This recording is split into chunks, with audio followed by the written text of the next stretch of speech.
En dépit des mesures barrières arrêtées par le gouvernement de Côte d'Ivoire afin de freiner la pandémie à coronavirus, en plus des points de la situation faits chaque jour par le ministère de la Santé, certaines personnes sont encore sceptiques. Cette vidéo qui fait en ce moment le tour des réseaux sociaux illustre bien l'idée. Chez eux, ils meurent, mais ici, on ne meurt pas.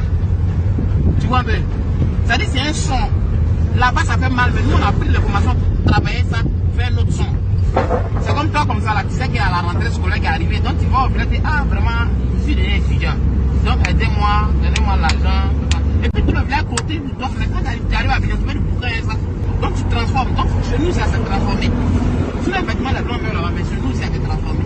Comme cette personne, des affirmations font état de ce que le coronavirus n'est pas encore arrivé en Côte d'Ivoire. On n'a jamais vu les maladies. Je souhaite qu'au moins, en tout cas, ils n'ont qu'à nous montrer les maladies parce qu'il y a beaucoup d'hommes qui ne croient pas à ça. Au moins, ils n'ont qu'à montrer au moins une, deux personnes pour que nous aussi, on puisse croire. Beaucoup d'hommes pensent que la maladie n'existe pas, que c'est un système gouvernement mis en place pour pouvoir avoir de l'argent de l'extérieur. Puisque si toi, tu n'es pas dedans, tu ne vas pas avoir cette somme. Donc, tu es obligé de dire que dans mon pays, la maladie existe. Pourquoi je ne crois pas à cette maladie? On nous dit en Europe, il y a eu en moins d'une semaine, il y a eu plus de 1000 morts. Mais en Côte d'Ivoire, la maladie est rentrée pendant 1 mois. On n'a jamais eu au moins 5 morts ou bien 10 morts. On nous fait croire qu'il y a des morts, il y a des morts. Mais où sont ces morts-là? Pourquoi il y a porté le casque? Parce qu'avant-hier, le gouvernement vient de prendre un arrêté de porter le casque est obligatoire. Et pourtant, 2 patients guéris de cette maladie ont témoigné à visage découvert sur les antennes de la RTI. Outre ces idées préconçues, un grand nombre d'Ivoiriens prennent leurs précautions. C'est pas évident qu'on montre les malades. Pas évident. C'est pas tout le monde qui aime se faire filmer en tant que malade. C'est pas évident qu'on montre les malades. Si moi je suis malade, je ne vais pas accepter qu'on me montre. Donc les gens ne vont pas accepter qu'on les montre aussi. Et si on les montre, demain si tu la vois quelque part, tu vas dire peut-être la personne, tu vas te méfier de la personne. Donc c'est pas évident qu'on les montre.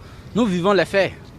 Donc l'homme qui ne croit pas, peut-être que c'est un ignorant. Je ne peux pas admettre qu'ils vont sensibiliser les gens pour dire que rester à la maison pendant que les pères de famille doivent se débrouiller pour faire nourrir leur famille et qu'ils vont dire aux gens rester à la maison, ce n'est pas un plaisir. Pour ce pharmacien, la pandémie à coronavirus est bel et bien présente en Côte d'Ivoire. Cette réalité change même les habitudes des clients. Bon, le Covid, c'est une réalité, ça il faut le reconnaître. Vous constatez par vous-même, on a déjà commencé à prendre des mesures. Vous voyez le traçage au sol, pour respecter la distanciation sociale de au moins 1 mètre. Je porte un masque, vous constatez tout mon personnel, le port du masque est obligatoire. Les gels hydroalcooliques sont beaucoup demandés.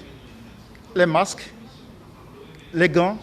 Face à cette maladie, le gouvernement ivoirien a consenti d'énormes sacrifices. Réduction du prix du carburant, paiement des factures des couches défavorisées, appui financier à plusieurs entreprises et organisations, entre autres. On fait des dons, on donne de l'argent, on soutient des gens avec des vivres, non-vivres, des masques. Mais c'est bien, c'est même à encourager. Bon, je souhaite même que ce soit vraiment approfondi, étendu le plus largement possible, quoi. De grandes actions suivies par les collectivités. Comme ici, dans la commune de Yopougon, plus de 170 millions de francs CFA ont servi à l'achat de vivres et non-vivres pour les populations. Le ministre Kafana a fait un don d'une valeur de 170 millions de francs CFA pour l'ensemble de la population de Yopougon.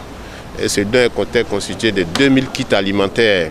Un kit qui comprend un sac de riz de 25 kg, de pâtes alimentaires de 5 kg, de la tomate, de l'huile et de cuir magé. À côté de ce don alimentaire de 2000 kits alimentaires, il y a également aussi les produits hygiéniques, les produits sanitaires et les produits hygiéniques. Même constat à Port-Boué où la sensibilisation et l'élan de solidarité restent les maîtres mots. Alors nous avons pris sur nous de fabriquer des masques. Fabriquer des masques qui respectent les normes. Et nous avons réquisitionné ici à Port-Boué des couturiers qui sont mis ensemble et qui sont en train de confectionner ces masques-là. Alors on compte pour une première vague en distribuer à partir de la semaine prochaine 50 000 masques aux riverains de Port-Boué. C'est dans cette ambiance que le port des masques est devenu obligatoire. Une mesure appliquée à la lettre dans les entreprises et dans certaines structures. Cependant, la distanciation sociale de mètres, les regroupements de plus de 50 personnes restent un défi à relever.